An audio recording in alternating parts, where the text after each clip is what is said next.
the majority of our life is lived in liminal space. And there's this in-between space, this liminal space. This liminality that reveals possibility. I think we're in a liminal moment, but also in a place of transformation. I have great affection for the church and a troubled relationship with it. Just to be alive in time means that we're on the threshold of the future. That can't be the gospel because God said to love our neighbors. We don't know what the future looks like. We have to work it out together.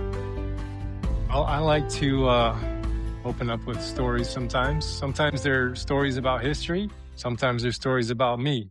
And I have a story about me today. I have a story about when I was 19. I was working in a construction debris removal service. There was a dump truck and there was a little fork claw grabber. And you pick up all the construction debris in these new homes being built. You take it to the dump. My job was to be on top of the dump truck and make sure that I aligned everything and made it nice and straight so you can fit more things in there. Kind of like if you dump Lincoln logs out, but if you stack them along the line, you get more Lincoln logs. So we were saving on gas and all that kind of stuff. And once I was brutally assaulted and almost went to ER. I got a picture of my assailant. He's right here. Look at that jerk. I worked without a shirt for a day because it was so hot. And I saw all these other construction workers, they're working without their shirt. So I took off my shirt because it was hot. And I was 19. And you can do that when you're 19. Can't do it now. I would not do that to anybody. I'm going to let you know that. I got so burned by the sun. It was the worst sunburn of my life. I got a photo of me sunburnt right there. Get the drawn butter. I was that red as a lobster. I really was. It was so bad that I almost went to ER. I was living at a buddy's house and I kind of rented a room and he was like, do I need to take you to ER right now? And it wasn't just that the sunburn hurt so bad. I made a discovery that I don't just burn, I get nerve damage. I don't know if you've ever experienced nerve damage, but it was like each and every single nerve ending in my back and my shoulders and my upper arms felt like they were just wriggling like this. And every time they moved, it was pain. And so that times a million on my back, it was the worst pain of my life. I thought, oh, maybe it's just extra dry. I need to, hop in the shower and take a hot shower. That was a bad idea. I got out and I thought I got struck by lightning. It hurt so bad. I fell to my knees and tears were streaming down my face. So now I sport a farmer's tan. Every year, I proudly wear that farmer's tan. I have a wide-brimmed hat, and I wear this kind of sunscreen here, SPF 10,000.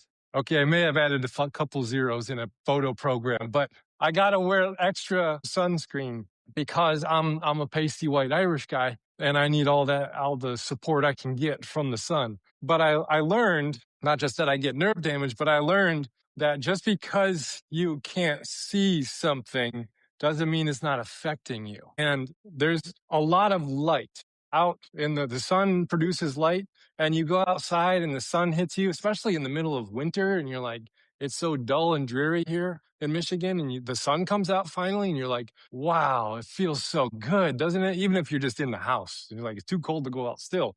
But the sun hits you. There's something healing about the sun and the light that is produced there. But there's also light that can harm you.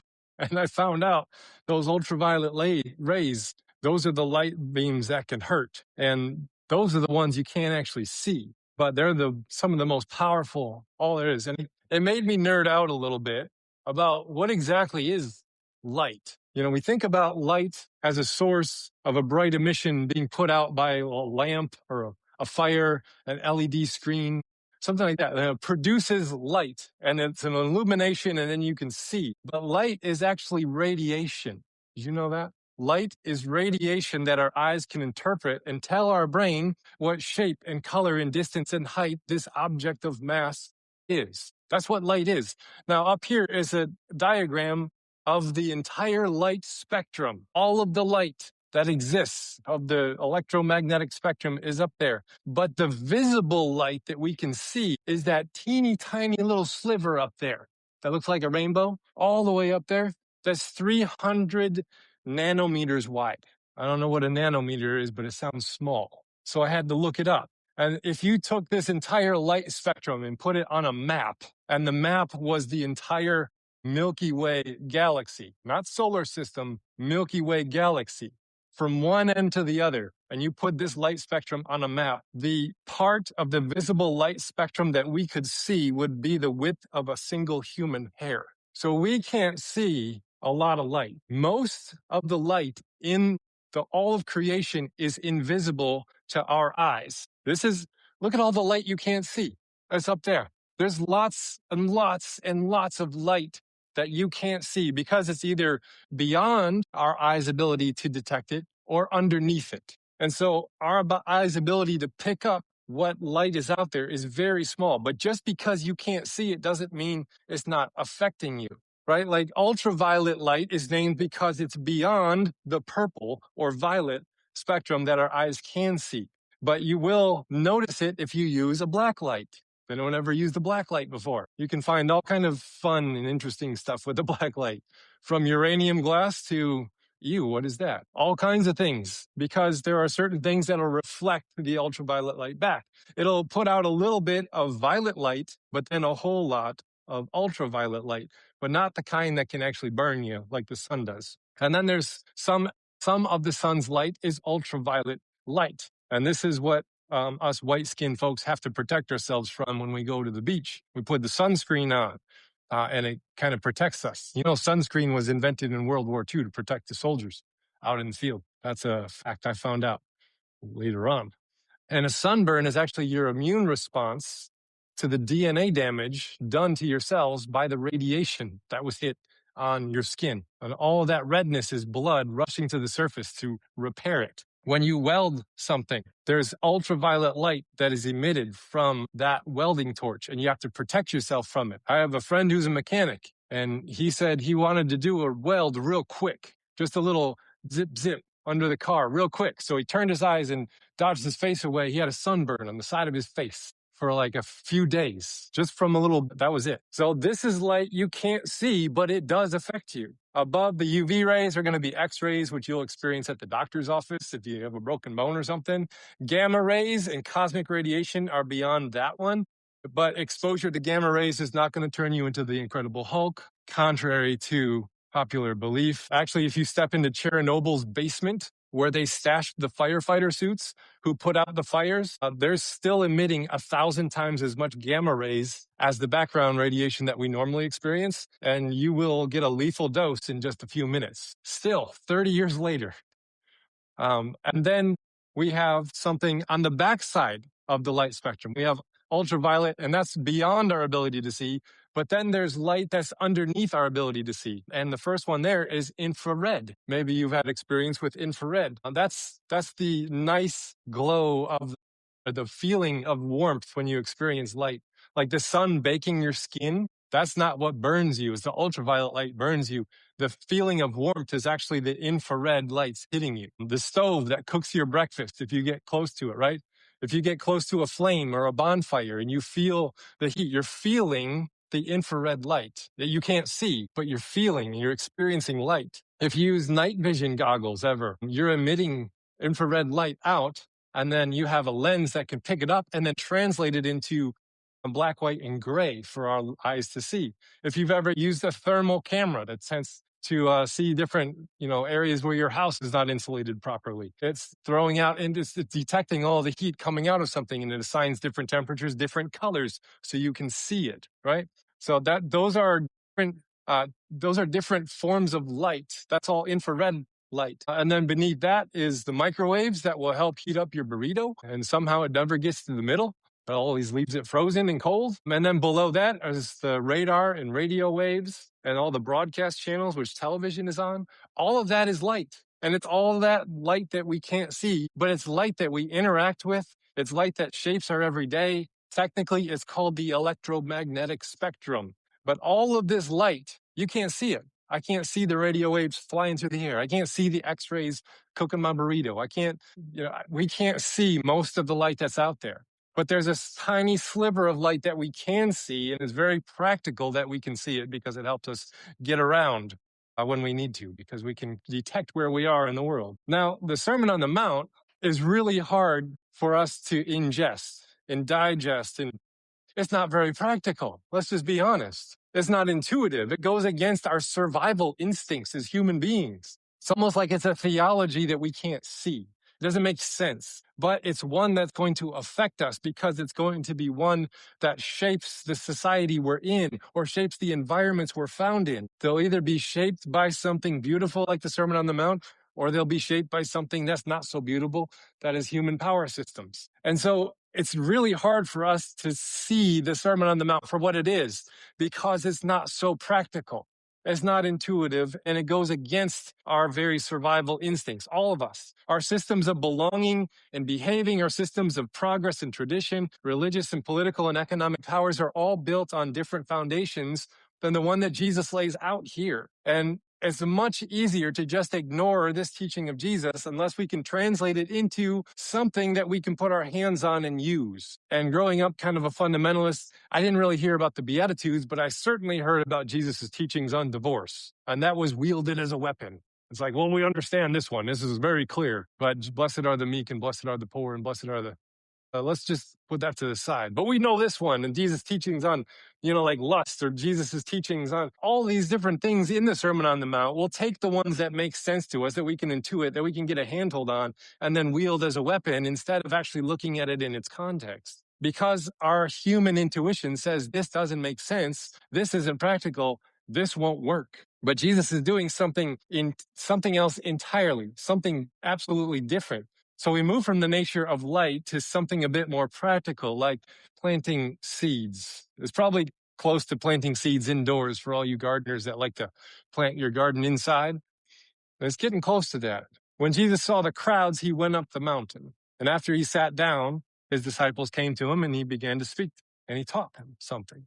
This passage here doesn't give us the full context of the previous passage that says there was a bunch of crowds that were following Jesus because of what they were getting out of it. There was some healing out of there, or there was some wisdom, there was some teaching, and he offered some hope to a really hard existence for a lot of people. And so it specifically says they're following Jesus because what Jesus is doing for them. Now, our systems of dominance immediately want to translate that into a hierarchy and say, the disciples obviously are superior to the selfish crowds who are in it for self-indulgent reasons. But that misses the point because Jesus didn't condemn them for that at all. In fact, the mere fact that he's going around healing and producing hope shows that I am standing in solidarity with the people and the crowds. And so it is not an act of separation that is happening here. He's standing in solidarity with their suffering. He knows they need what he has to give. So it is not him saying,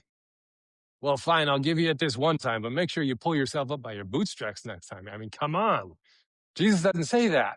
But we like to look at it that way because that's more intuitive to human nature and say, well, they're just following him for what they get out of the deal. But the disciples, they're the ones who really deserve to hear this teaching, right? But Matthew is intentionally echoing something here going on from the book of Exodus. Moses ascending the mountain of Mount Sinai and then getting the law from God and then coming back down to the people to give them the law. So Jesus is actually being presented here as a second Moses figure, but not offering spiritual advice for serious followers. He's offering an entirely different way of living, an entirely new law, a new way of being in the world that hones things down to God's original intentions, but for a new time. And it's the disciples, those who are invited to come and learn and transform, who come closer.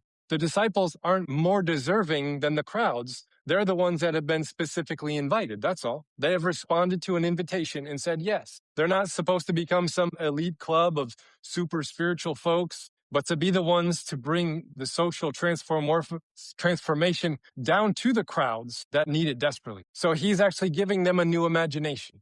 This is what the Sermon on the Mount is. It shapes our imagination. Essentially, Jesus is saying here, if you live this way and build your community around these teachings, it will help the crowds down there. Solidarity is an important lens to use here so that we don't create different hierarchies that aren't intended. Solidarity is very important. I mean, Jesus' name is solidarity. Have you ever noticed that? Emmanuel, God is with us. That's translated into solidarity. And so this idea of solidarity, God is with the people. God is with the crowds. He goes away from them and teaches his disciples and saying, this is what is going to help them down there. So Jesus sits down in a posture of authoritative teaching and begins to give them not private moral tips on how to be better people, but an imagination for an entirely different world. Now, I think imagination is one of the most important features of the mind because it's what allows you to compose a picture of hope beyond what is instead of finding your place as a cog in the machine that someone else built for you. Imagination is powerful. Without imagination, your spirit can just kind of wither and die on the inside. But it's important to note that despair is not a lack of imagination. Despair is a lot like hope, actually, because you imagine the world as it should be, and you see how far we are from it, and that is always disheartening. The mere fact that you despair is evidence that your hope is still alive. The death of hope is seen more in blind conformity. The core of the Christian mission, however, is about resurrection, not just in an afterlife kind of way, but in the revival of hope in times of despair, the revival of imagination in times of exhaustion, the revival of a vision to do something about it, whether it is to partake of self-care, creation care, or social system care. But the thing is, if you're going to be involved in those systems of care, never, ever fully trust a plan for making the world a better place that is not steeped in the Beatitudes. Because if it relies on gaining more power in order to enforce more compliance, it always ends in violence and hopelessness every single time. This is why Christian nationalism is an aberration of hope and a cheap substitute for the understanding of what the kingdom of God is. It plants seeds of violence and waits for fruits of peace. And any farmer or any gardener is going to tell you the seeds you plant in the ground will determine what grows out of it. So he then begins to give them a new imagination of how to live in the world when your back is against the wall and you feel powerless and robbed of all dignity to do anything about it. Jesus says, I got some imagination for you. Howard Thurman is one of my favorite theologians of all time, and he wrote something 1949, y'all. He wrote this: Jesus recognized that anyone who permits another to determine the quality of their inner life gives into the hands of the other the keys to their destiny. Whoa. Howard Thurman wrote that in 1949. And it shaped Martin Luther King Jr. and helped him form the spiritual backbone of the civil rights movement. And while evangelicals held the reins of power, spiritualized the gospel, politicizing the gospel, and weaponizing the gospel in order to maintain control of certain systems, Martin Luther King Jr. applied the gospel to the human spirit and called for a deep repentance. And Thurman insists that Jesus offers an antidote to desperation, the kind of desperation that tempts people to surrender their imagination over to violence. And when Thomas Merton saw what Martin Luther King Jr. was doing, he famously said, finally something Christian in our time. Why? Because it was prophetically reclaiming the imagination of the Sermon on the Mount. It was hard to see when you've spiritualized everything into a binary system of saved and unsaved, going to heaven or you're going to hell. But when you look at the Beatitudes themselves in its context of Jesus' day, they are much more dignifying than creating a fence that you can either be on the right side or wrong side of. It's doing something else entirely. Jesus is giving the antidote for desperation that tempts you to surrender your imagination to violence. Because we have too much faith in violence as a human people, all of us. So the first three Beatitudes, poor, the sad, and the meek, put those into a self-help book, and it sounds like it's not going to sell very well, right? Like, here's how to be poor and sad and not really do much about it. Like, what? That's not going to be very inspiring. It's not going to, fly off the Walmart or Target shelves or anything like that. I don't think you're going to be able to find a publisher for it even. But here he said, blessed are the poor in spirit, for theirs is the kingdom of heaven. Blessed are those who mourn, for they will be comforted. Blessed are the meek, for they will inherit the earth. Fancy spiritual language that needs some rephrasing for our modern ears, if you ask me. Just a note that each one of these Beatitudes could be its own sermon, so we got to fly over them. But blessed are the poor in spirit. Luke actually changes it a little bit. He said, blessed are the poor. And Matthew attempts to broaden its application. And the word used here for poor is the word destitute, like got nothing left. I think a newer translation might be something like, blessed are those with nothing left to lose. That's a little bit different. because it is those that a system, economic, social, religious, or whatever, has run roughshod over, and they have no stake in its survival, that can then be partakers of what Jesus is saying here and find this blessing of those with nothing left to lose. Last week's sermon was all about systems that need updating. So if you wanted to go back and read that, you can. Blessed are the poor in spirit. And he goes on, he says, when you've been run over by a system, you've lost a job, or you asked the wrong question in your religious group, or, mass military are sending people into your towns and terrorizing them, or your eyes become opened to all kinds of harm being done. And when you see harm being done, you're naturally sad, right? When you see harm being done, we should be sad about that. When we see humans suffering and crying and asking for mercy, we should be sad about that. So when Jesus says, blessed are those who mourn, it's not just for funeral services. What about a modern interpretation that says, blessed are those who tell the sad truth about how things really are? Blessed are those who tell the sad truth about how things really are. I tell this to people at funerals, like cliches might help you get through the day, but they're not going to take you all the way there. You can't cliche your way out of deep grief. You have to encounter it and you have to live through it. Now, if we're honest, we think that billionaires are inheriting the earth, aren't we? Like, they have so much money, it's like almost on the phrase like, wow. There's 12 people in the world that have more wealth than half the world combined. 12. That's crazy. That's absolutely nuts. And Jesus says here that who's going to inherit the earth? The meek are going to inherit the earth. I don't think you can become a billionaire if you're meek about it, right? Like, there's just no way. In Jesus' day, land was sacred. It says that they're going to inherit the earth or the land. It was your source of well-being, farming and raising animals. Like, that's where you get your food. Wealthy individuals would find ways to acquire land through a debt system. And then the people would be forced to sell their land, their family's land that have been in their land for nearly 700 years, to wealthy folks to stay out of debtor's prison. And then they had to work that land that belonged to their family and give the proceeds to the people who owned it while they didn't lift a finger at all. But they're now the wealthy individuals. And there was a law in the Old Testament that prevented this called the Jubilee. Every 49 years, all the land was returned and all the debts were forgiven. Every 49 years, everything was wiped clean. That way, nobody could accumulate and accumulate and accumulate, and then everything's wiped clean.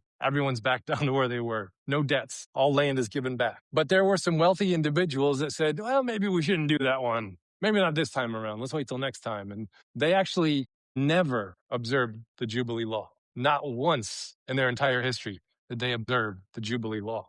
That's why we pray in the Lord's Prayer, forgive us our debts as we forgive those indebted to us. Not talking about sins and transgressions. It's actually talking about monetary debt. That's the Greek word for financial debt. So debt and poverty was a form of violence. So modern translation might sound like this. Blessed are those who refuse violence as a means of progress. Well, that's not going to work. Really? That doesn't work. But Jesus here is making the case that is so radical. The meek are not weak. They are strong-souled people who have disciplined their strength through love and aimed it towards justice. Howard Thurman said this: it is only when people live in an environment in which they are not required to exert supreme effort into just keeping alive that they seem to be able to select ends besides those of mere physical survival. And Jesus is talking to those people right there. And Jesus is bringing hope for those people right there. He's attempting to help relocate the disciples' imagination of where they pull their well-being from. And then this shapes the imagination, creates true hope, which then creates some fruitful actions on the other side. The winner of the rat race is still a rat. We all know that deep in our bones somewhere, though success might make us forget it for a while. The winner of the rat race is like, well, you're a rat. You ever heard the phrase, like, I was climbing the ladder of success and I realized the ladder was leaned against the wrong wall? Like, those phrases, we understand those. We know what those sound like.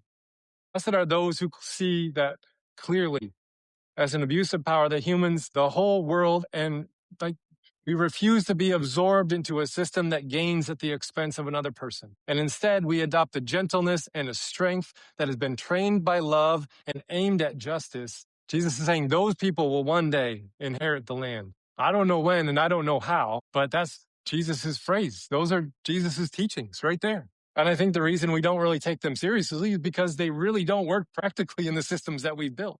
But this keeps us from divinizing the systems that we have built and says there must be a different plan that God has. Now, the last three, I'm going to jump to the last three: pure, peacemaking, and persecuted. Blessed are the pure in heart, they will see God. Blessed are the peacemakers, for they will be called children of God. Blessed are those who are persecuted for the sake of righteousness, for theirs is the kingdom of heaven. Again, fancy spiritual language. When you read it, it sounds very Bible-y, but what does it mean? What does it look like when you wrap it in human flesh and put it on the ground and walk around? Like, what does it look like?